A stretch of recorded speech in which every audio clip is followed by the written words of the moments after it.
Bonsoir, messieurs, dames. Je suis le professeur Frima, donc je suis avec vous en tant que vice-président de la Société francophone de néphrologie, dialyse et transplantation. Et présente également avec nous le professeur Marie-Vonne Augment, qui est la présidente de la Société savante. Et vous avez aussi à l'écran les deux intervenants, ainsi que la directrice de France Rhin pour ce second webinaire, ce second partenariat France Rhin SF-NDT. Le premier avait eu lieu en novembre et nous sommes très heureux de partager avec vous ce second webinaire qui a lieu à l'occasion de la Semaine du Rhin. Merci, professeur Frima. Merci à la SFNDT d'être partenaire avec nous pour ce webinaire. C'est vraiment une occasion importante pour les patients de vous voir et d'avoir une interaction plus directe avec les professionnels. On voit d'ailleurs le succès puisque certaines inscriptions n'ont pu être prises en compte puisque nous avons atteint le maximum de participants. Et donc, nous allons, à travers ce webinaire, aborder des questions qui sont du début de la maladie ou du moins des sujets qui touchent plutôt à la prévention, avec une présentation en premier lieu du professeur Clovacki de Lille sur la prévention précoce avec les causes, les contextes et la stratégie de dépistage, suivi d'une intervention par le docteur Kopp de Lyon sur un sujet sur comment protéger ses reins dans la vie quotidienne. Et nous avons des questions qui ont été posées par les patients qui vont être posées au fur et à mesure des interventions par les professionnels qui sont avec nous aujourd'hui. Donc, je vous souhaite à tous un bon moment et puis à tout à l'heure. Voilà, donc nous commençons par passer la parole au professeur Clovacki, qui va nous présenter les causes, contexte de l'insuffisance rénale chronique et surtout comment la dépister, comment la repérer. Bien, merci beaucoup. J'espère que vous m'entendez bien et que vous voyez bien mon écran. Merci à la Société française de néphro, de transplantation et de dialyse de cette invitation. Merci à l'association France Rhin de me donner l'opportunité de discuter avec vous de ce sujet sur le dépistage, qui est une question qui est, à mon sens, assez centrale dans le parcours de soins sur la maladie rénale chronique. Alors, si on parle de dépistage, la première question qu'il faut se poser, parce qu'on va voir après sans doute dans le deuxième exposé de qu'est-ce qu'on peut faire pour ralentir la progression de la maladie rénale chronique, mais la première question, c'est avant tout pourquoi un dépistage de la maladie rénale chronique? Alors pourquoi? Pour essayer de mettre en œuvre le plus tôt possible des mesures qui vont ralentir la progression de la maladie rénale et des mesures thérapeutiques qui vont faire qu'en fait, on va préserver au maximum la fonction rénale quand on a malheureusement une maladie rénale chronique. Le pendant de ça, c'est également, quand on veut dépister tôt la maladie rénale chronique, c'est d'éviter au maximum de découvrir l'insuffisance rénale à un stade très avancé de la maladie, et notamment de débuter la dialyse un peu en catastrophe, un peu en urgence, parce qu'on a découvert la maladie rénale trop tard. De dépister tôt la maladie rénale, ça permet également, un peu dans le même état d'esprit que ce qu'on vient de voir, de ce qu'on vient de dire, ça permet aussi de construire un projet de transplantation rénale. Ça permet d'élaborer un projet de transplantation rénale avec quelqu'un qui va donner un rein de son vivant. Parce que ça, on sait très bien que c'est un processus qui prend du temps, naturellement. Et si on se remet dans la perspective de la dialyse, en se disant, ben voilà, si on détecte suffisamment tôt la maladie rénale, ça laisse aussi beaucoup de temps pour choisir l'option thérapeutique de suppléance qui convient le mieux à chacun. Donc voilà ce que permet, quand on fait le dépistage de la maladie rénale chronique, ça permet de ralentir la progression de la maladie rénale, et puis ça permet à des stades plus tardifs de la maladie de faire les meilleurs choix en prenant son temps pour faire ce choix. Alors, ce dépistage, il est indispensable parce que on sait très bien que cette pathologie-là, elle est pendant très longtemps silencieuse. Il y a certaines pathologies qui sont bruyantes cliniquement, qui vont donner des signes cliniques d'appel, qui vont permettre de faire rapidement un diagnostic. c'est tout le contraire pour la maladie rénale. On sait que pendant très très longtemps, cette pathologie est complètement silencieuse. Et c'est ça, et c'est ce qui justifie le fait de ce dépistage. Alors, on va essayer de voir maintenant, parmi les patients, ceux qui vont, entre guillemets, bénéficier le plus d'un dépistage de la maladie rénale chronique, c'est-à-dire les patients pour lesquels, des groupes de patients pour lesquels, lorsqu'on fait un dépistage, ce dépistage, eh bien, il y a le plus de probabilité que tout compte fait, ce dépistage puisse être utile, puisse montrer des choses. Et l'idée, c'est vraiment un peu comme on le fait pour d'autres pathologies pour lesquelles des dépistages sont organisés, d'essayer de repérer les groupes de patients qui sont les plus à risque de pathologie. C'est vraiment ça l'idée. Alors, comment on repère les groupes à risque de pathologie? Eh bien, il faut se reporter vers l'épidémiologie. Alors, s'il y a bien un maigre avantage à la période de Covid, c'est que tout le monde en France est devenu un peu épidémiologiste et on a tous été confrontés là, sur cette dernière période au nom de incidence, prévalence, etc. Donc voilà, je vais vous donner quelques repères épidémiologiques par rapport à la maladie rénale chronique. Et vous voyez cette photo d'iceberg, elle veut bien dire ce qu'elle veut dire. C'est-à-dire qu'il y a une partie visible de la maladie rénale qu'on connaît, qui est très identifiable, qui sont les patients qui arrivent au stade de la dialyse et de la transplantation rénale. Et puis, il y a la partie complètement immergée de l'iceberg, qui sont tous les patients à un stade plus précoce de la maladie rénale chronique, à un stade qui n'est pas encore celui de la dialyse. Et tous les patients qui ont atteint le stade de la dialyse ou de la greffe, on sait exactement les dénombrer en France, un par un, puisque, vous le savez, il existe un registre, vous le savez sans doute, il existe un registre épidémiologique en France qui permet de connaître exactement le nombre de patients suivis en dialyse, exactement le nombre de patients transplantés. Les chiffres sont globalement en France, alors je vous ai mis les chiffres au 31 décembre 2018, de 50 000 patients dialysés, 40 000 patients transplantés et 11 000 patients qui débutent chaque année la dialyse, 500 patients étant transplantés ce qu'on appelle de manière préemptive, c'est-à-dire sont transplantés sans que l'on ait recours au préalable à la dialyse. Donc voilà, vous voyez ce nombre de patients en France au stade de la dialyse et de la transplantation. Maintenant, ce qu'on sait moins, c'est la partie immergée de l'iceberg. La partie immergée de l'iceberg, c'est combien de patients en France porteurs d'une maladie rénale chronique avant le stade de la dialyse. Et là, on est sur des estimations. On n'a pas de chiffres durs de registre à proposer. Mais ce qui est dit, c'est que globalement, dans tous les pays développés, il y a environ 10% de la population générale qui aurait une maladie rénale chronique à différents stades de la pathologie. Et vous voyez que pour des stades plus avancés de la pathologie, on estime que c'est aux environs de 4% de la population. Alors, il y a une étude nancéenne qui avait été menée par le professeur Frima, qui mesurait une incidence de l'insuffisance rénale chronique aux alentours de 1 pour 1000 dans la population nancéenne. Et on voit déjà ici qu'il y a il y a un gap, il y a une différence entre, vous voyez ici des chiffres très précis de l'ordre de des chiffres très importants de l'ordre de 10% de la population générale. Vous voyez qu'il n'y a pas du tout le même nombre de patients transplantés. Donc ça veut dire quoi? Ça veut dire que parmi tous ces patients qui ont une maladie rénale chronique, certains vont évoluer et d'autres ne vont pas évoluer. Et ça, c'est aussi une notion particulièrement à prendre en compte. Et on pourra rediscuter éventuellement tout à l'heure ensemble de quels sont les facteurs de risque de progression de la maladie rénale chronique. Donc, tout compte fait, une pathologie qui est fréquente, mais tous les patients, heureusement, n'évoluent pas vers l'insuffisance rénale chronique terminale. Donc maintenant, si on est dans une logique de dépistage, et on se dit, bien voilà, on veut détecter tôt la maladie rénale chronique pour intervenir tôt et en ayant le plus de chances possible par une intervention thérapeutique de réduire la progression de cette insuffisance rénale chronique, c'est quel patient on dépiste. Alors, quel patient on dépiste? Ça pose la question de qui est touché le plus fréquemment. Alors, on va voir d'abord des choses de manière géographique.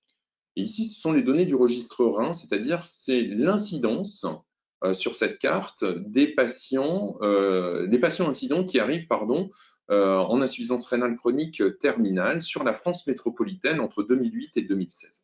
Vous voyez que cette carte elle est colorée avec 3 couleurs. Quand vous êtes dans la couleur jaune, ça veut dire que vous êtes globalement à un niveau d'incidence. Alors, incidence, c'est le nombre de nouveaux cas par an. Hein, c'est la même chose que pour le Covid. c'est le nombre de patients incidents sur la France métropolitaine. Et vous voyez, quand vous êtes en jaune, vous êtes à un niveau globalement moyen par rapport à la France métropolitaine. En bleu, vous êtes en dessous. Et en rose, vous êtes au-dessus de l'incidence de la France métropolitaine. Et vous voyez que certaines régions en France sont en surincidence. Et de manière assez constante dans le temps, ce sont les régions du quart nord-est.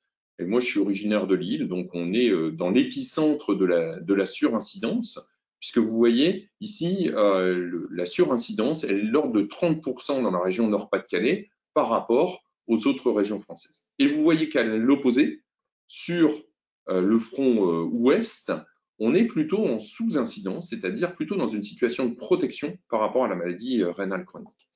Alors là aussi, c'est sans doute, il y a sans doute des facteurs explicatifs locaux en lien avec les caractéristiques de la population. On pourra en rediscuter, mais on voit que certains territoires sont plus touchés que d'autres. Et même à l'échelle d'une région, c'est une étude que nous avions fait ici dans la région, quand on regarde toujours sur des cartographies d'incidence, en rouge, ce sont des zones de surincidence dans notre région, en bleu, des zones de sous-incidence, on voit que dans certaines parties de la région, eh bien, en fait, on a plutôt de la surincidence et dans certaines parties de la région, plutôt des zones de sous-incidence. Vous voyez que c'est des variations qui sont très importantes, de l'ordre de plus 20% ou de moins 20%. Et cette répartition de la pathologie, elle est donc très inhomogène sur le territoire. Et ici, quand c'est à l'échelle d'une région, on retrouve toujours cette hétérogénéité. Et cette hétérogénéité, elle existe alors que les pratiques médicales, dans notre région, que moi je connais bien, les pratiques médicales sont homogènes. L'offre de soins est assez homogène. Donc ça veut dire que sans doute qu'il y a des caractéristiques des populations qui font que c'est plutôt plus à certains endroits, plutôt moins dans d'autres. Et parmi ces caractéristiques des populations, il y a un élément, et je pense que c'est quand même intéressant d'en discuter avec vous, c'est la précarité. On s'est aperçu dans la région qu'il existait un lien entre des territoires, ici, je vous les remontre, et en surincidence, en fait, ce sont les zones de la région où le niveau de précarité est plus important. Tandis que les zones de sous-incidence, ici, sont des zones de moindre précarité. Et il y a un lien manifeste entre la précarité et l'incidence de la maladie rénale chronique. Donc, les patients qui sont en situation plus vulnérable en termes de précarité sont également sans doute plus vulnérables à la maladie rénale chronique. Qui est touché le plus fréquemment? Autre question, cette fois-ci pas une question par le territoire, mais une question sur l'âge. Bien, vous voyez que la maladie rénale chronique, elle touche plutôt les hommes. Alors ici, vous avez la pyramide des âges d'entrée en dialyse, toujours sur les données du registre rein. Ça touche plutôt les hommes et plutôt les hommes âgés, puisque vous voyez que le pic de fréquence d'âge à l'entrée en dialyse, il est de l'ordre de 70 ans. C'est-à-dire que globalement, on peut dire que l'insuffisance rénale chronique terminale, c'est plutôt une problématique des hommes et des hommes plutôt âgés de plus de 70 ans. Qui est touché le plus fréquemment toujours selon la néphropathie à l'origine, la maladie rénale à l'origine. Si vous regardez toutes les causes d'insuffisance rénale chronique terminale sur un camembert, ici, la répartition en pourcentage, il y a un chiffre qui est important à retenir. Si vous cumulez les néphropathies, les maladies rénales liées au diabète ou les néphropathies, les maladies rénales liées aux complications cardiovasculaires, au terrain cardiovasculaire, à l'hypertension, les néphropathies qu'on dit vasculaires, eh bien, vous avez largement, par exemple, dans notre région, plus de la majorité des patients, 55% des patients. Ça veut dire quoi? Ça, en termes de dépistage, ça veut dire que les populations à dépister de manière prioritaire pour essayer, dans ces populations, de dépister précocement des maladies rénales, ça va surtout être les patients diabétiques et les patients porteurs d'une néphropathie vasculaire. Et en fait, cette problématique de patients à facteurs de risque vasculaire et de patients avec des facteurs de risque de diabète, eh bien, c'est une problématique qui prend de plus en plus d'importance au cours du temps. Ici, là, je vous ai donné les chiffres de notre région, là, sur la région Hauts-de-France. Vous avez ici l'évolution d'année en année du nombre de patients qui arrivent en dialyse. Alors, ça reprend le cartouche coloré entre 2004 et 2017, en fonction de la maladie rénale initiale.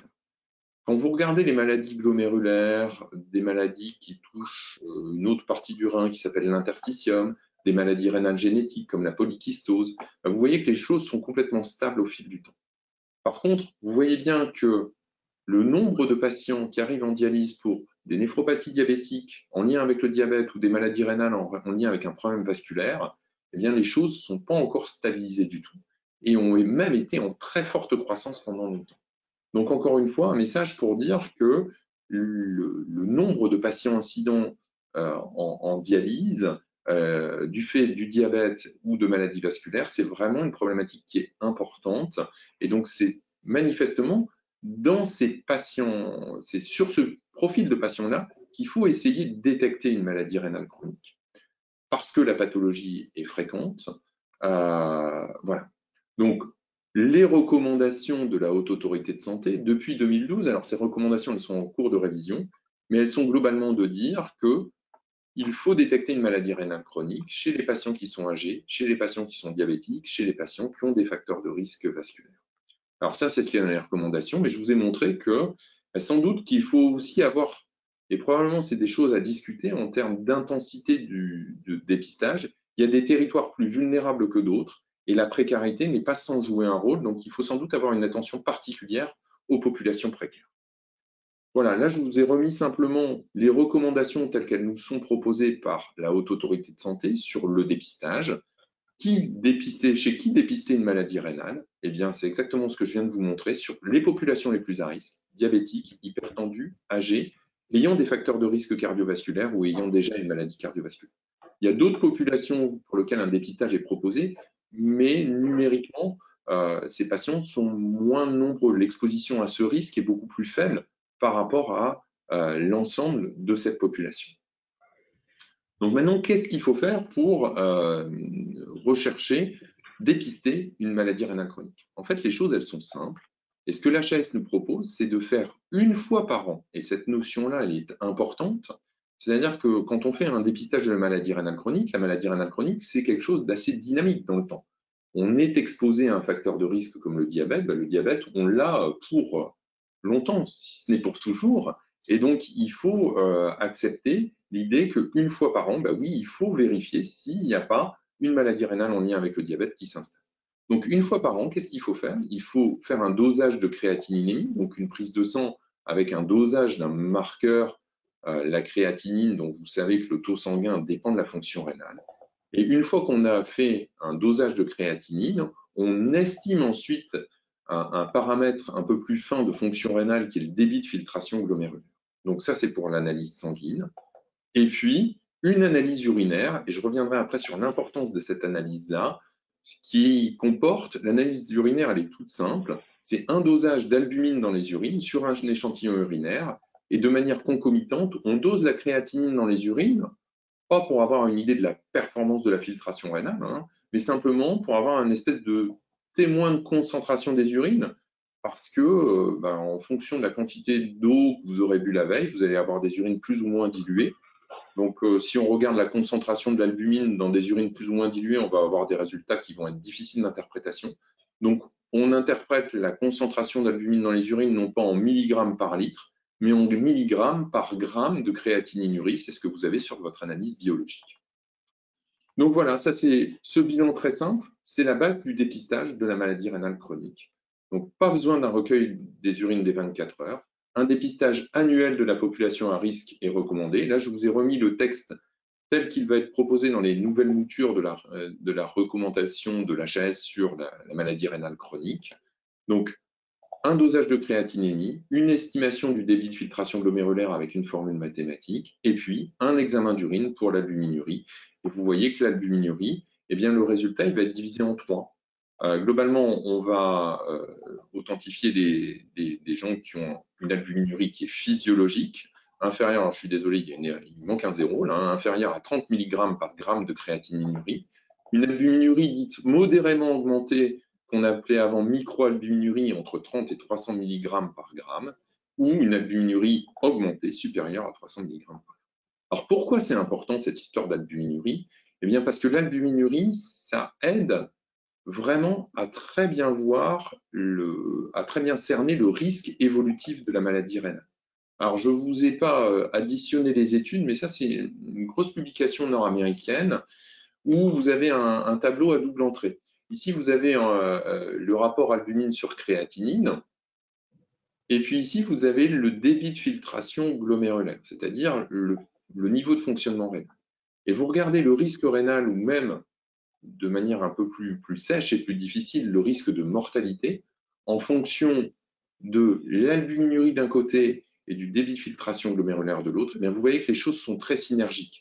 Et que lorsque vous avez une diminution du débit de filtration glomérulaire, si de manière parallèle vous avez une augmentation de l'albuminurie, eh bien ça augmente de manière considérable le risque d'évolution vers une insuffisance rénale chronique sévère ou une maladie rénale qui va être progressive au fil du temps. Donc vraiment, l'albuminurie, c'est un marqueur très fort de risque d'évolutivité rénale. Donc voilà, on le voit bien ensemble, il y a donc des recommandations qui sont très fortes, très claires, sur, dans des populations à risque, faire une fois par an un examen qui est simple. Maintenant, on va regarder, on va essayer de s'interroger ensemble sur tout compte fait, est-ce que dans la pratique c'est fait souvent, parce que je pense que parmi vous, il y a de nombreux adhérents de France Rein qui participent à des opérations de dépistage. En fait, quand on regarde en médecine de ville, en tout cas dans notre région, le taux de prescription d'albuminurie chez les patients qui sont diabétiques, on voit que seuls 30% des diabétiques ont un dépistage annuel de l'albuminurie, alors que la recommandation, elle est quand même très très claire. Alors, 30%, c'est pas beaucoup, effectivement. On a essayé, nous, de regarder dans une autre étude qu'on a fait avec des données de l'assurance maladie, des données que nous a transmis l'assurance maladie. Alors, ce tableau-là, il est très, très complexe et je ne vais pas rentrer dans les détails, mais globalement, ce qu'on peut retenir, c'est que 40% des patients qui débutent la dialyse n'ont pas eu de remboursement, 70% pardon, des patients qui débutent la dialyse n'ont pas eu de remboursement de protéinurie dans les 2 ans en ville, pas hospitalière, hein, mais en ville, dans les 2 ans précédant le début de la dialyse. Donc vous voyez quand même que ce taux de prescription d'albuminurie, ben, il est loin d'être optimal, alors que ce n'est pas quand même un examen très, très compliqué. Donc il faut s'interroger sur, ben, effectivement, tout compte fait, pourquoi cette prescription aussi faible d'albuminurie? Alors pourquoi D'abord, peut-être à cause du caractère très insidieux, très silencieux de la pathologie, même si au contraire, ça devrait nous inviter à le faire, puisque c'est le seul moyen, tout compte fait, de découvrir cette pathologie. Mais le caractère très silencieux de la pathologie fait que, sans doute, on peut être tenté de ne pas s'y intéresser. Alors peut-être qu'il y a aussi la représentation que chacun se fait de la pathologie, tant quand on est patient que quand on est médecin. Et quand on est patient, je pense qu'il est très entendable de dire que tout ça, c'est angoissant et d'être confronté à des choses avec un risque où on va prononcer un moment éventuellement l'idée, le mot de dialyse, de greffe, etc. Donc ça peut générer de l'angoisse et ça peut ne pas motiver à aller faire ce dépistage. Et puis, c'est sûr qu'on va aussi manipuler simplement sur ce dépistage des constantes biologiques. C'est un côté un petit peu irréel, tout ça, de dire d'être confronté à une pathologie simplement au travers d'une prise de sang ou une analyse d'urine. Qu'est-ce qui peut limiter aussi le fait qu'on ne fasse pas de dépistage? C'est, par exemple, pour les patients diabétiques, sont-ils tous bien au courant que le risque rénal, il est réel? Le risque, quand on a une pathologie cardiovasculaire également, il y a un risque rénal associé. Donc, est-ce que ces notions-là ont bien été abordées? Ça pose toute la question de l'éducation thérapeutique de ces pathologies chroniques, possiblement associées à des complications rénales. Et puis, il y a bien sûr aussi, j'en ai parlé un petit peu, des représentations de la pathologie par les médecins. Voilà, je pense que certains d'entre vous y ont été confrontés. Et puis, c'est vrai que les médecins traitants, eh on leur demande de participer à beaucoup de choses et ils n'ont pas forcément toujours le temps de tout faire. Alors, on a dit que ça atteignait 30%, hein, le taux de prescription d'albuminurie. Est-ce que c'est bien? Non, cette valeur-là, elle n'est pas bien et c'est clair qu'on est en dessous des objectifs largement. Ceci étant, quand on regarde des dépistages qui sont très organisés depuis des années, pour lesquels il y a un réel investissement en termes de santé publique, si vous regardez l'exemple du cancer du sein, eh bien on voit que la réalisation d'un dépistage du cancer du sein, c'est 50% des femmes en 2019. Donc vous voyez qu'on est, même sur des choses très organisées, on est loin de quelque chose qui atteint 80%. Donc, qu'est-ce qu'on pourrait éventuellement faire pour améliorer le dépistage? Alors, on peut, et là, je voulais vous retraduire des choses qu'on a essayé, nous, dans la région, au travers du réseau Néphro-Nord, qui fédère l'ensemble des néphrologues de la région Hauts-de-France. Qu'est-ce qu'on a essayé? On a essayé des dépistages que je qualifie de forains, c'est-à-dire organisés dans un hall hospitalier, par exemple. On a globalement 15% de détection de protéinurie avec une bandelette, mais on a abandonné, nous, ces dépistages, car en fait, ça ne s'inscrivait pas réellement dans un parcours de soins. On ne savait jamais les patients qui étaient dépistés, ce qui se passait après, quelle était la prise en charge par le médecin traitant. Comment améliorer ce dépistage? En essayant d'avoir le meilleur niveau d'information possible des patients sur des choses telles que les complications rénales du diabète, par exemple. On essaye d'améliorer le dépistage en ayant une véritable volonté sur le territoire de former les médecins traitants aux complications du diabète, par exemple, à la maladie rénale chronique chez le patient diabétique. Et puis, ce qu'on essaye surtout pour augmenter le dépistage actuellement, c'est de faire intervenir d'autres professionnels de santé. Par exemple, les pharmaciens. Avec les pharmaciens, nous avons organisé pendant plusieurs années des dépistages officinaux, ciblés, c'est-à-dire que le pharmacien peut repérer les patients diabétiques. Il sait très bien quels médicaments il dispense aux patients et il peut en ce sens repérer des patients qui sont diabétiques. Donc, nous avions organisé des dépistages avec les pharmaciens pour détecter de la protéinurie à la bandelette en officine et ensuite transmettre les résultats aux médecins traitants. Alors ça, les pharmaciens ont un peu abandonné, mais maintenant, ce qu'on continue à faire, c'est de former les pharmaciens d'officine dans la région, d'organiser avec leur représentation des formations pour que le pharmacien puisse avoir un rôle de sensibilisation des patients en disant bah, écoutez, vous avez un diabète, est-ce que vous avez fait dans l'année un dépistage de maladie rénale chronique? Et puis, la formation des pharmaciens, ça permet aussi, sur d'autres aspects, de gérer au mieux les médicaments dans des situations d'insuffisance rénale, puisque ça peut aussi être des choses qui sont un peu compliquées. Autre professionnel de santé qui peut être impliqué dans du dépistage sont les biologistes. Alors, les biologistes peuvent s'auto-prescrire des examens, entre guillemets, c'est-à-dire qu'un biologiste qui voit passer un patient tous les 3 mois pour réaliser une hémoglobine glyquée, ça veut dire que ce patient est diabétique. En général, quand on est patient, on ne change pas souvent de laboratoire d'analyse médicale. Eh bien, les biologistes peuvent proposer, pour les patients qui ont tous les 3 mois une hémoglobine glyquée mais qui n'ont jamais eu d'albuminurie sur l'année, ils peuvent proposer un dépistage d'albuminurie qui sera pris en charge par la Sécu et remboursé par la Sécu. Donc ça, c'est quelque chose qu'on essaye de mettre en place avec les biologistes. C'est aussi, je vous ai dit qu'il y avait des choses qui étaient un peu compliquées et j'en ai fini, c'est ma dernière diapo.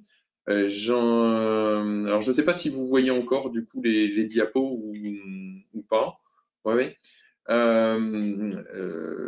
C'est d'essayer, parce que moi je les vois plus, du coup j'ai l'image qui est réapparue, donc je les vois plus, mais c'est pas grave. C'est d'essayer pour les populations les plus précaires, ce qu'on essaie de faire, c'est avec l'association qui gère la dialyse là, dans notre région, qui s'appelle Santélis. Santélis a développé un programme pour aller faire du dépistage dans des populations les plus précarisées avec un bus. Et ça ils sont en lien avec des associations de prise en charge de la précarité, que ce soit les Restos du Cœur, mais ils sont en lien aussi avec les communes, avec les territoires et avec les mairies. Et ils prennent des rendez-vous avec les mairies en disant, bah voilà, en mettant au courant les associations qui interviennent avant, en disant, bah voilà, on sera présent avec un bus sur telle semaine, et ils repassent. C'est-à-dire qu'ils viennent faire du dépistage et ils repassent quelques mois après pour proposer aux patients et de voir ce qu'ils sont devenus, comment ils se sont inscrits dans un schéma de soins. La dernière façon d'essayer de formaliser un dépistage, c'est d'essayer de profiter des nouvelles organisations de santé qui sont mises en place par les autorités de santé.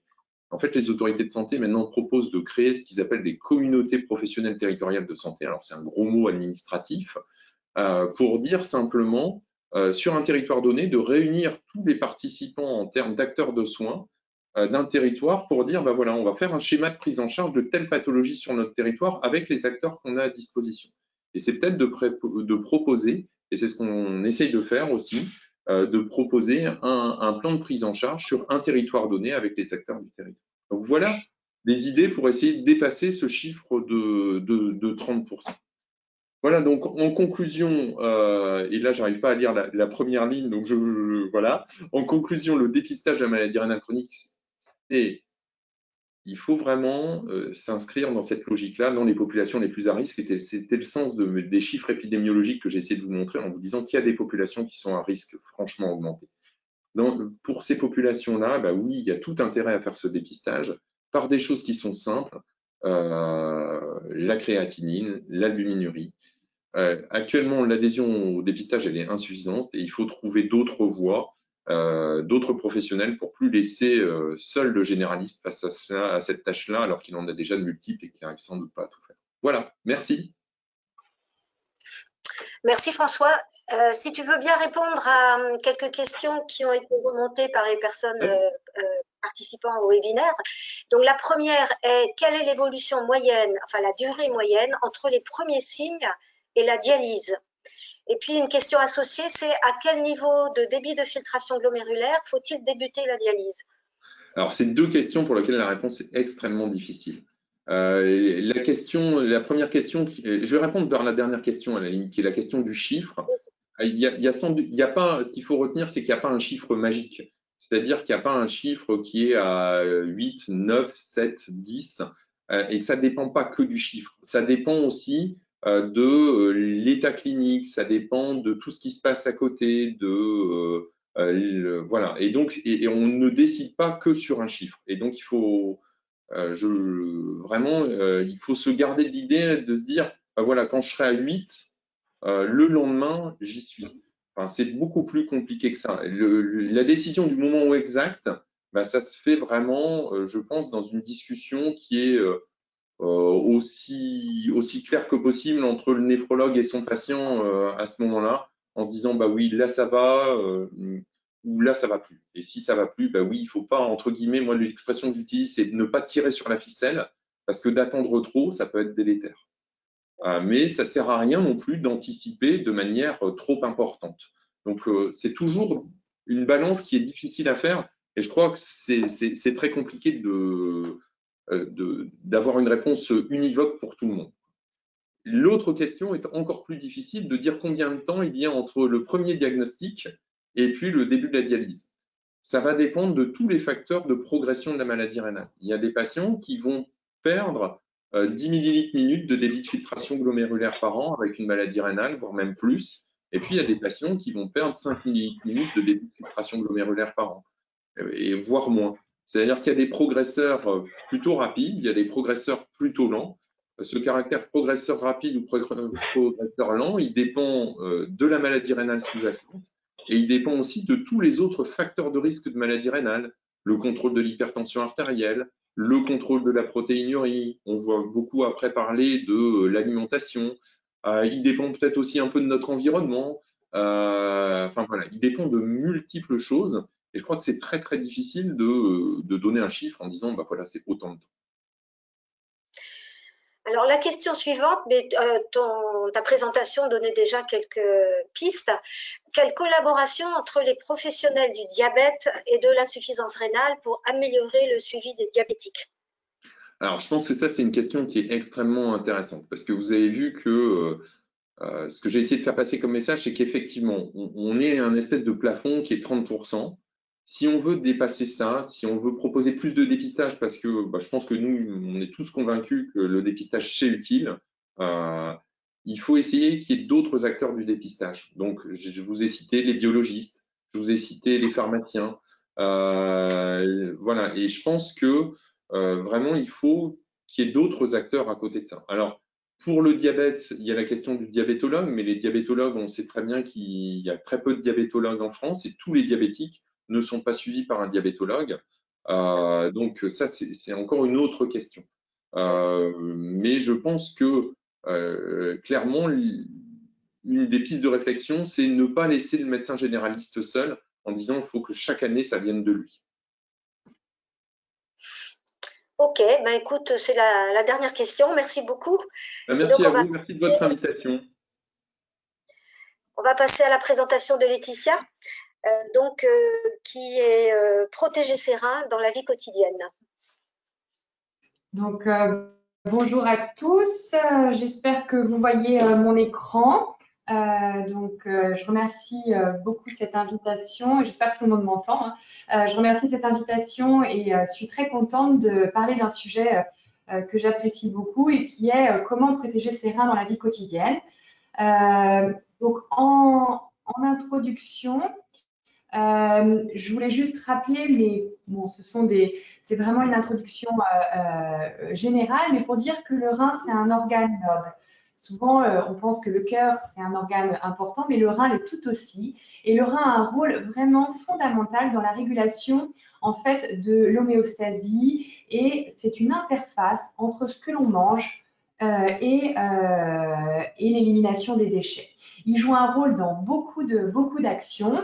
Et il joue un rôle dans la nutrition, dans l'élimination des déchets, dans la régulation de la pression artérielle et dans le rôle de la sécrétion de certaines hormones. Donc, dès que le rein sera atteint, dès vous aurez une insuffisance rénale, l'ensemble de ces fonctions vont être perturbées et cela va avoir une conséquence pour notre mode de vie et cela aboutit vers l'insuffisance rénale terminale et ses complications qui sont dramatiques. Et donc, pour éviter toute cette progression et ce schéma d'évolution défavorable vers la maladie rénale terminale, c'est-à-dire la dialyse ou la transplantation, eh ben, il faut essayer, et vous avez eu la présentation avant, de dépister, donc avec les facteurs de risque, dépister les situations à risque qui vont aboutir à des lésions rénales vers l'insuffisance rénale. Il y a aussi, au-delà de dépister, il faut aussi avoir un mode de vie pour éviter cette dégradation irréversible vers la maladie rénale. Une fois que les lésions rénales sont évoluées et importantes, eh ben, revenir en arrière, c'est difficile, voire impossible.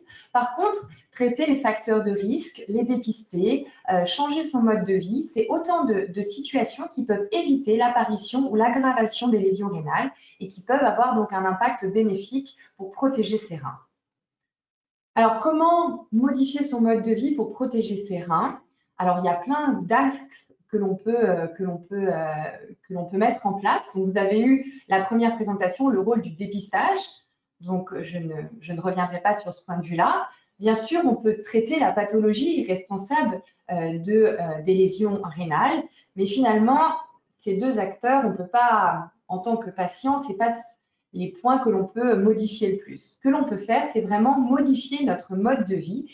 Et on a 4 grands axes pour modifier son mode de vie. Je n'aurai pas le temps dans la présentation de tout aborder et je m'intéresserai surtout au rôle de l'alimentation. Mais comment on peut protéger ses reins? On peut protéger ses reins en modifiant son alimentation, en contrôlant son poids.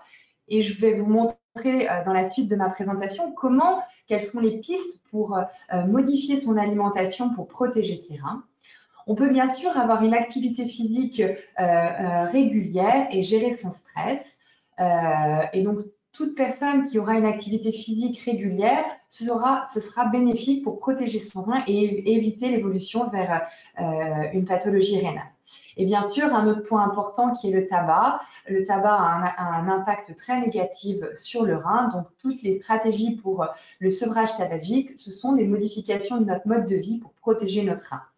Et j'ai mis également les médicaments parce que l'automédication est quelque chose qui est assez fréquente dans notre pays. Et il y a beaucoup de médicaments, notamment un qui est en libre service, qui sont les anti-inflammatoires non stéroïdiens, par exemple, qui peuvent avoir un impact défavorable. Et donc, chaque fois que vous prenez un nouveau médicament ou que vous prenez un médicament en automédication, il faut être sûr que ce médicament ne peut pas avoir un impact au long cours sur la pathologie, sur le fonctionnement rénal. Et donc, c'est cette discussion qu'il faut avoir avec vos professionnels de santé, votre médecin, votre pharmacien, pour éviter d'avoir une agression. Mais ce qui, moi, m'intéresse vraiment, et c'est là-dessus que je vais insister, c'est vraiment sur l'alimentation, puisque c'est au cœur de notre pratique quotidienne.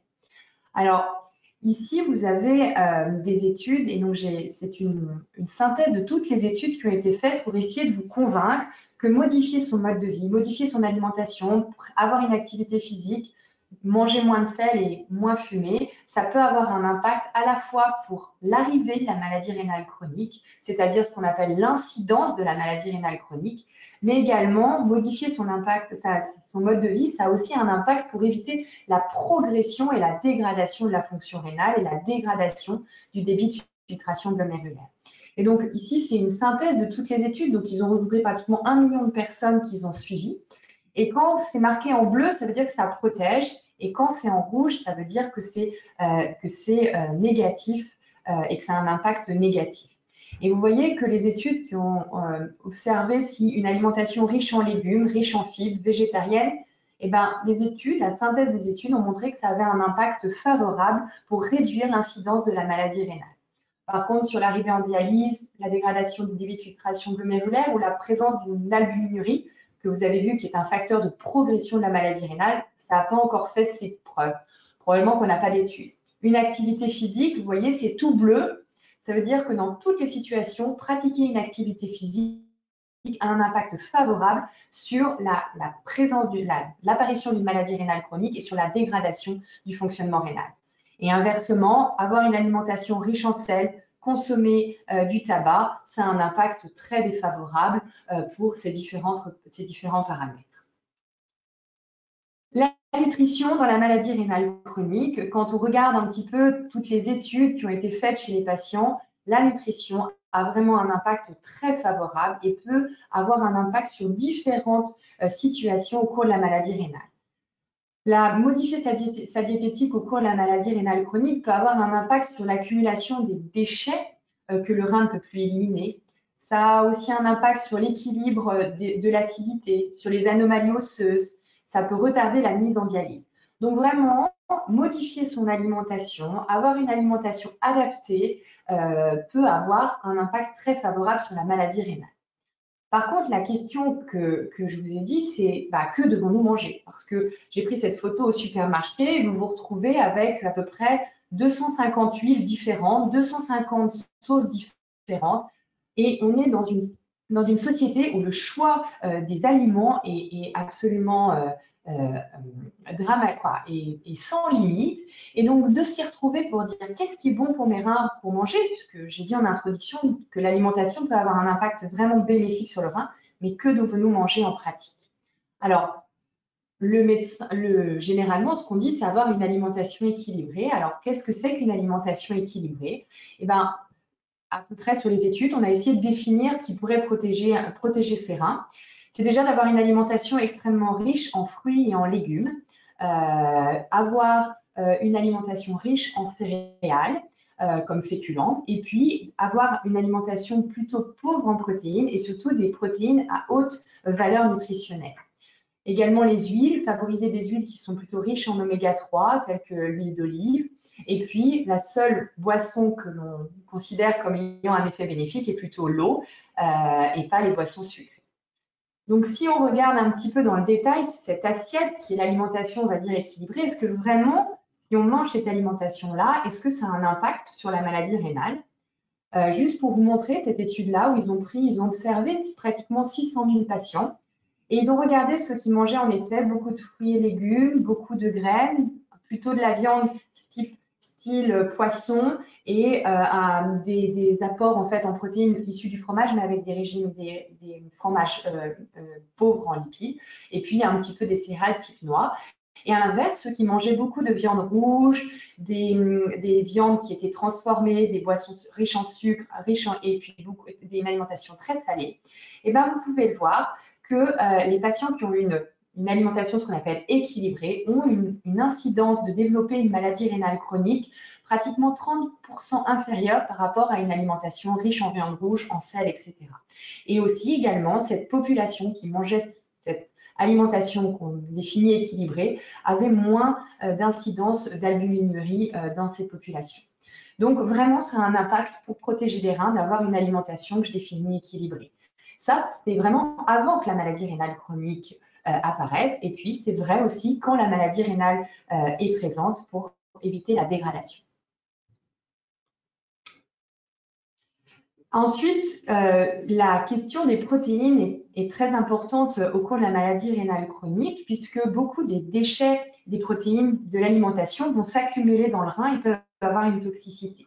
Et donc, réduire ces protéines, c'est vraiment ça a un impact très important pour la santé rénale.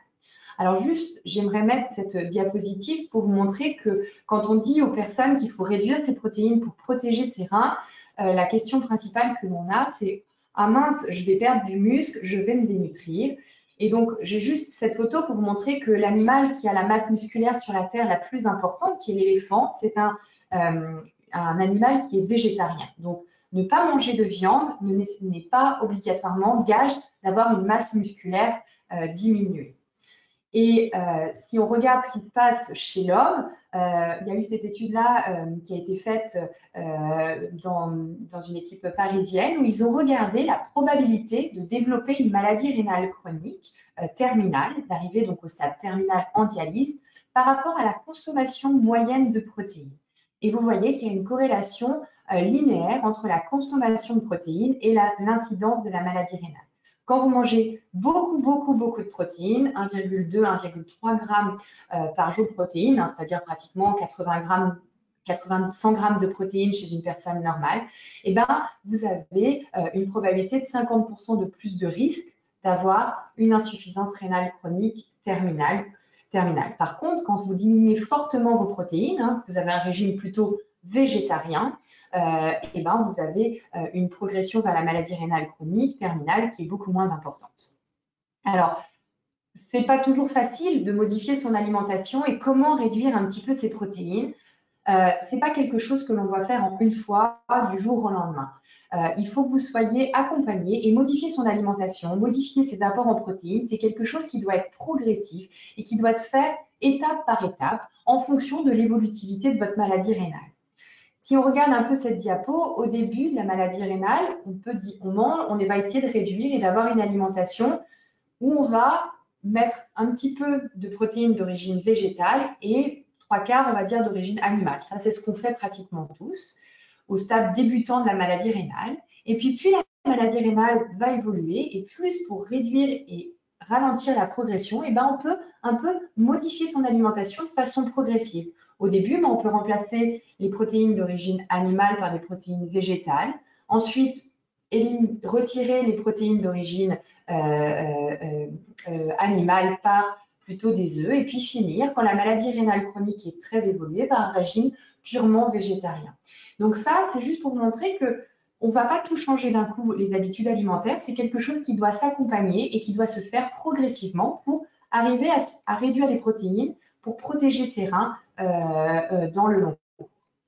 Alors, la grande question, c'est est-ce que vraiment les protéines végétales sont meilleures que les protéines animales? Alors, les études ne sont pas encore vraiment toutes faites pour pouvoir répondre à cette question, mais il y a quand même beaucoup de signaux et beaucoup d'études observationnelles qui montrent que lorsque l'on a un régime qui est quand même basé à base de protéines d'origine de plantes, cela protège l'apparition de la maladie rénale chronique et la dégradation de la maladie rénale comparé à un régime où les protéines sont d'origine animale. Donc, ce sont beaucoup d'éléments pour dire que diminuer les protéines, les remplacer par des protéines d'origine végétale, ça protège ses reins et ça évite la dégradation de la fonction rénale. Alors, juste pour vous dire que il y a peut-être quelques années, parler de baisser ses apports en protéines, c'était peut-être quelque chose qui était difficile, mais on a vraiment beaucoup de chance maintenant dans la diversité des régimes de l'alimentation, puisqu'il y a beaucoup de régimes, on va dire, sans protéines, puisque c'est la mode du gluten-free. Il y a eu beaucoup de gammes alimentaires qui promuent en fait les régimes végétariens, hein, sans être dogmatique. Hein, je ne vous parle pas de manger que végétarien, mais de réduire ses apports protéiques et de réduire ses apports protéiques issus des protéines animales. On a beaucoup d'aides. Et puis, juste pour vous dire que toute cette alimentation, modifier son alimentation, ça ne doit pas se faire tout seul, ça doit se faire avec une diététicienne.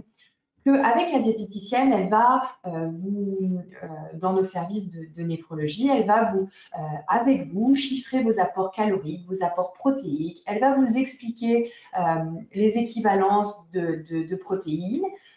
Également, vous expliquer que l'alimentation, l'équilibre alimentaire, ça ne se fait pas en une journée, mais en une semaine, et qu'il y a souvent une journée où on est libre de faire, qu'il faut discuter avec elle. Et nous, on a plein de possibilités, par exemple, dans le service avec nos diététiciennes, par mail, par téléphone, et que ça se fait avec, plus on va avancer dans la restriction du régime, et plus il faudra être surveillé pour pas qu'il y ait d'erreur et que ça soit vraiment efficace. Juste pour vous dire que malgré l'importance de la diététique pour la prévention de la maladie rénale et pour éviter sa progression, cette étude, on a demandé le nombre de consultations diététiques que les patients qui ont une maladie rénale chronique ont dans leur suivi. Donc ça, ce sont les données de la grande étude CKD-RIN qui regroupe près de 3000 patients qui ont une maladie rénale chronique à partir du stade 3. Et vous voyez que pratiquement plus de 70% des patients qui ont une maladie rénale chronique de stade 3 n'ont jamais vu une diététicienne. Et donc, ça veut dire que vraiment, être accompagné par la diététicienne, c'est important, qu'on a beaucoup de carences. Et on espère que ce signal que l'on a dit, un patient qui a une maladie rénale chronique doit modifier son alimentation, ça protège le rein, il doit être accompagné. Et l'HAS a décidé que maintenant, pour que les patients, la prise en charge du patient maintenant qui est à stade de forfait pour les patients stade 4-5, il faut que dans cette prise en charge, la consultation diététique est obligatoire pour que nous ayons une nouvelle prise en charge. La diététique prenne tout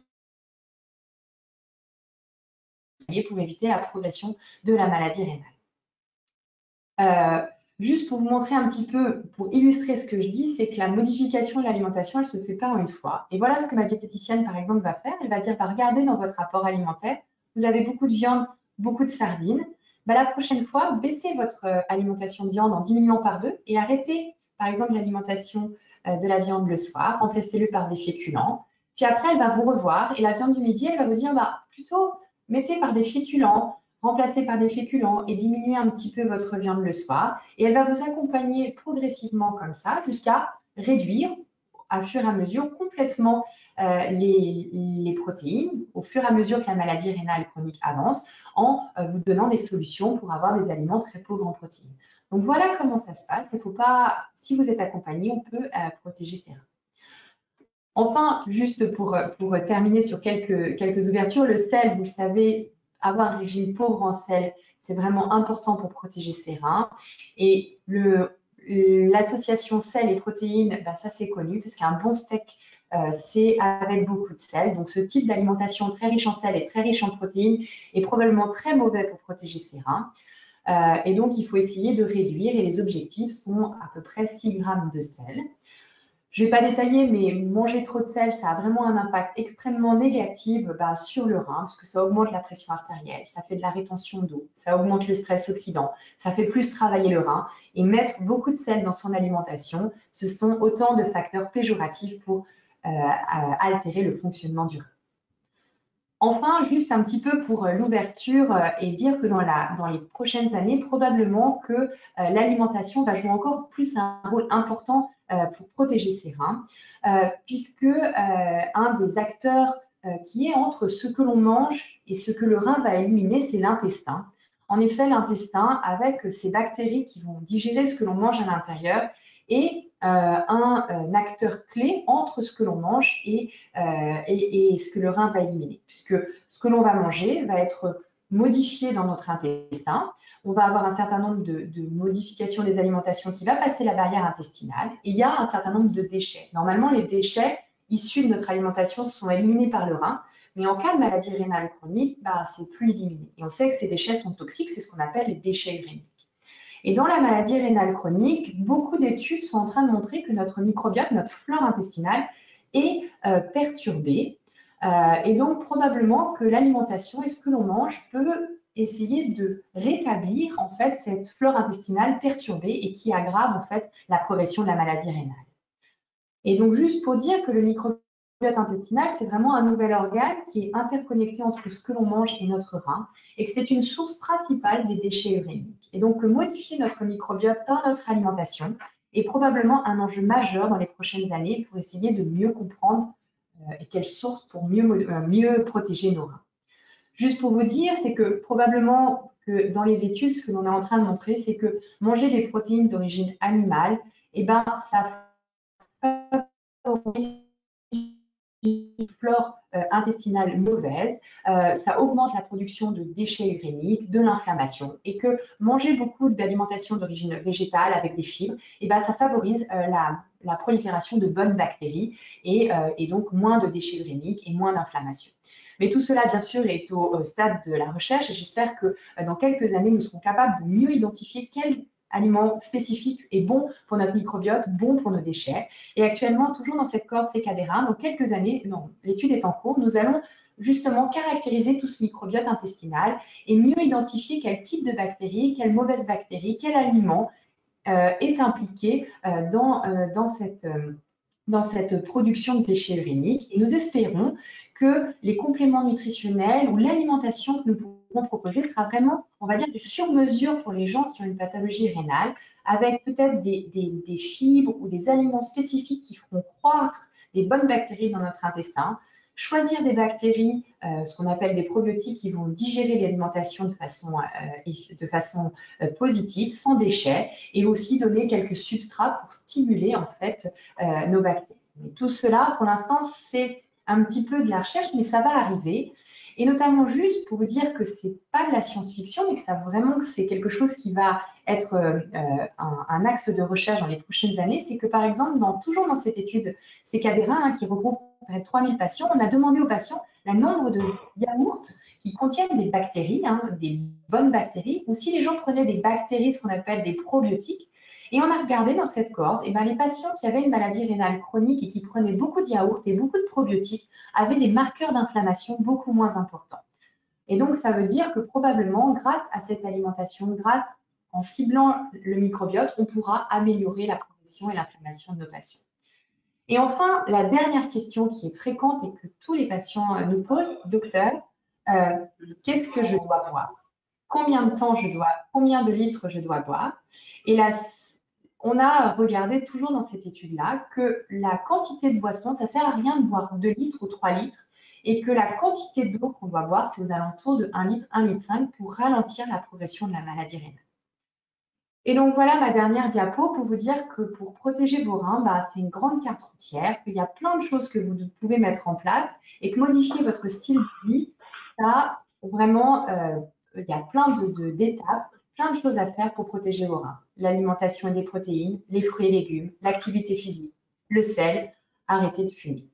Et donc on espère qu'avec cette route, vous pourrez protéger vos reins. Voilà, j'ai terminé. Merci beaucoup pour cette présentation très didactique et attractive. Alors, il y a eu énormément de questions sur le chat et je vais les prendre en compte. D'abord, à titre d'information, les présentations le webinaire est enregistré et il sera disponible en replay sur le site de France Rein, c'est ce qu'on m'a demandé. Il y avait une petite question qui est arrivée juste à la fin de la présentation de François Glowacki qui concernait comment on associe la précarité à un risque accru de maladie rénale chronique. Eh bien, ça passe beaucoup par l'alimentation, par l'exposition au risque d'obésité, de diabète, juste pour répondre très rapidement à cette question. Alors, si on revient à la diététique, des questions de définition. Quelle différence entre une diététicienne et une nutritionniste? Alors, je ne sais pas trop, mais je dirais qu'une diététicienne, elle a eu, en tout cas pour moi, elle a eu une formation complète en diététique avec un parcours de santé universitaire et avec une licence en diététique, un vrai diplôme reconnu. Donc, pour moi, c'est la définition d'une diététicienne. En tout cas, si vous souhaitez avoir un accompagnement en diététique, il faut que ça soit quelqu'un qui ait une formation en diététique validée par une université avec un diplôme. Après, peut-être que la définition de nutritionniste, un peu tout le monde peut se mettre nutritionniste. En tout cas, la vraie définition, c'est diététicien qui a eu une formation universitaire post-baccalauréat pour vous accompagner. Question assez proche, est-ce qu'il y a une place pour les applications dans la vie quotidienne? Est-ce qu'on peut les utiliser tout seul dans son coin ou est-ce qu'on doit utiliser des applications sur les recommandations de la diététicienne? Sur les applications. Les applications de la diététique, il y en a une qui s'appelle Rainbow. Sur les applications, je pense que c'est toujours mieux d'avoir un accompagnement diététique, un accompagnement avec une diététicienne ou diététicien qui est un peu formé par rapport à la spécificité de la maladie rénale. Et je pense que c'est bien, tous ces outils sont des avancées pour les patients, c'est didactique, ça aide, il y a plein d'échanges. Par contre, je pense que c'est toujours mieux d'avoir eu un bilan avant avec un diététicien pour accompagner, pour vous expliquer quels sont les objectifs, pour que les objectifs ils soient fixés en fonction de votre stade de maladie, parce que c'est pas pareil au stade 2 qu'à la fin de la maladie rénale. Et donc, tout ça doit être accompagné, expliqué. Et je vous dis vraiment l'importance d'avoir cet accompagnement avec un diététicien ou une diététicienne pour améliorer la prise en charge et la personnalité. Et c'est plus une remarque qu'une question. Quelqu'un nous a fait remarquer qu'on mettait trop l'accent sur la diététique et pas assez sur l'activité physique. Est-ce que, en mettant la pression du côté de la diététique, est-ce qu'on détériore pas la qualité de vie des patients? Enfin, je crois que la dernière diapositive montrait que c'était un tout, hein, mais peut-être souligner cet équilibre finalement. Je suis tout à fait d'accord et je pense que dans mon introduction, j'ai bien dit qu'il y avait, pour modifier son style de vie, il y avait l'alimentation et l'activité physique. Qu'en 20 minutes, j'avais pas le temps de tout développer. Mais je pense que les deux axes sont aussi importants, complètement complémentaires. Et je pense que d'associer la diététique et l'activité physique sont aussi importantes. Et l'un ne va pas sans l'autre. Oui. Et l'alimentation, c'est vrai que ça paraît des contraintes, mais le point que j'aimerais insister, c'est qu'on ne le fait pas d'un coup, tout seul et du jour au lendemain. On le fait progressivement, accompagné, jour après jour. Et l'activité physique, c'est pareil. On fait jour après jour, doucement. On commence par des petites modifications. Et la maladie rénale chronique, c'est une pathologie qui va durer pendant des années. Et donc, il faut commencer tout doucement pour modifier ses habitudes de vie pour que, si malheureusement la pathologie évolue, qu'on soit prêt à faire des modifications plus importantes, mais comme on aura été sensibilisé, habitué, les efforts seront moins importants. Et donc, c'est du progressif et un tout pour vraiment protéger ses reins. Et une toute dernière question concernant le potassium, le risque d'hyperkaliémie associé au traitement avec une restriction en protéines. Est-ce qu'on n'a pas un surrisque d'hyperkaliémie? Alors, la question souvent qui est un peu difficile, c'est qu'on a dans l'idée que les fruits et légumes sont très riches en potassium et risquent d'aggraver le risque d'hyperkaliémie. C'est vrai, mais il faut savoir que manger beaucoup de fruits et légumes et créer une hyperkaliémie, c'est vraiment qu'au stade très terminal de la maladie rénale chronique. Avant, quand on est au stade débutant de la maladie rénale chronique, le risque d'hyperkaliémie en augmentant les fruits et légumes est quasiment très peu important. Et le bénéfice que l'on va avoir en mangeant des fibres, en mangeant des produits antioxydants sera beaucoup, beaucoup plus bénéfique. Et surtout, un des points qui est important dans les facteurs qui jouent dans l'hyperkaliémie, c'est la constipation. Et le fait de diminuer les fibres va vous augmenter votre risque de constipation. Et donc, on sait que la constipation, ça va favoriser la réabsorption du potassium par l'intestin et favoriser le risque d'hyperkaliémie.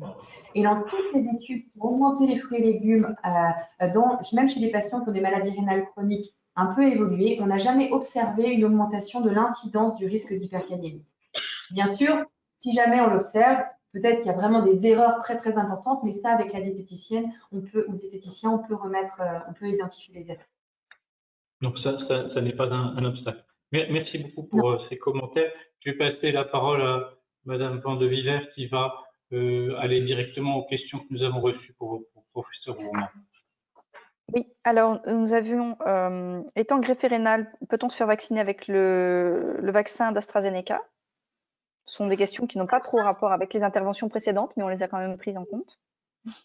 C'est une question d'actualité et en plus elle tombe bien parce qu'il y a des données très nouvelles qui font que notre message va peut-être changer. Donc jusqu'à présent, on privilégiait les vaccins ARN messagers, donc le Moderna ou le Pfizer, chez les patients, chez nos patients dialysés, greffés ou ayant une insuffisance rénale avancée, donc dit à risque et hautement prioritaire. Et puis l'AstraZeneca était considéré plutôt pour des patients plus jeunes, ayant moins de 65 ans. On lui trouvait une efficacité inférieure par rapport aux deux autres, avec par exemple 62% d'efficacité, alors qu'on dirait 90, voire même 95% pour les autres. Et puis là, très dernièrement, ces derniers jours, une étude écossaise a été proposée pour une publication dans un journal, et elle donne des résultats extrêmement intéressants. C'est une étude qui a porté sur vraiment quasiment tous les Écossais, toute la population écossaise qui a été vaccinée. Donc, étaient étudiés 2 vaccins. Il y avait soit le vaccin Pfizer, soit le vaccin AstraZeneca. Et puis, il a été regardé donc le pourcentage de personnes qui étaient hospitalisées pour une infection Covid ou une cause qui pouvait être associée au Covid malgré tout. Et donc, on s'est aperçu que finalement, l'AstraZeneca, il était très efficace.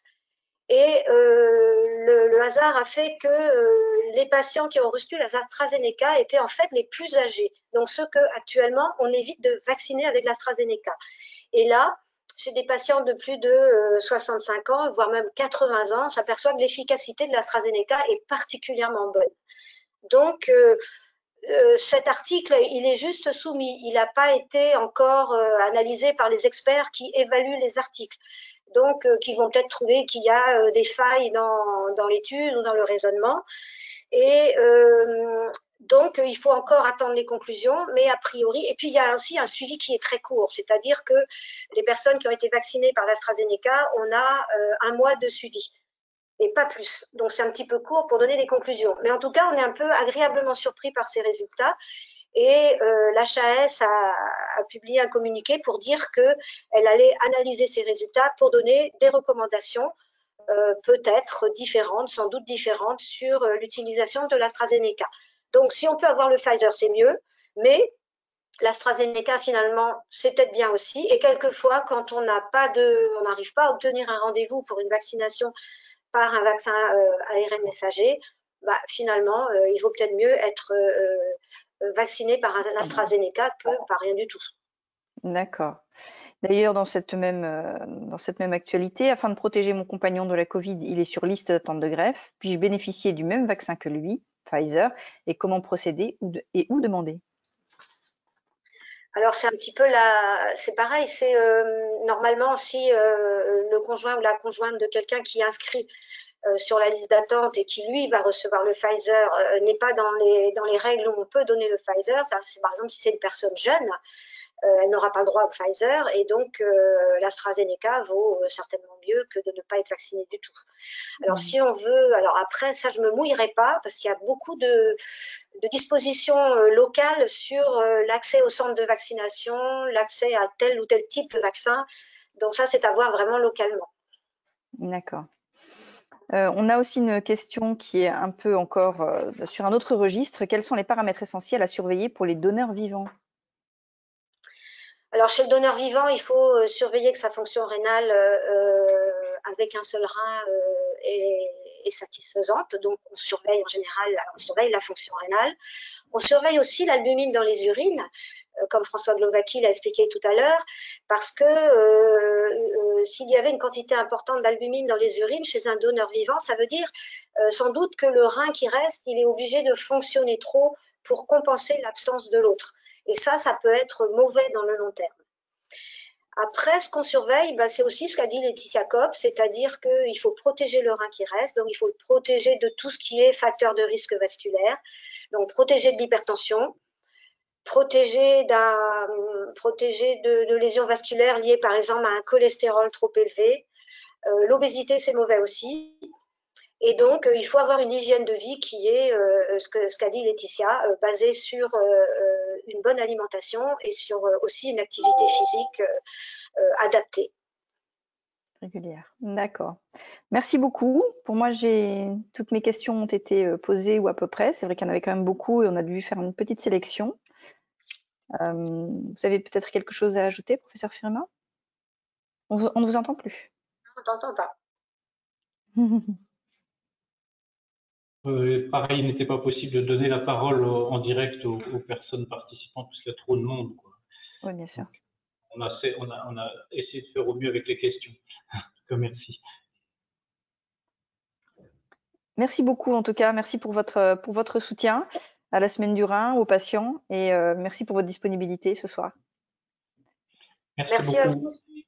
À Au bientôt. revoir, bonne soirée, au revoir, à très bientôt.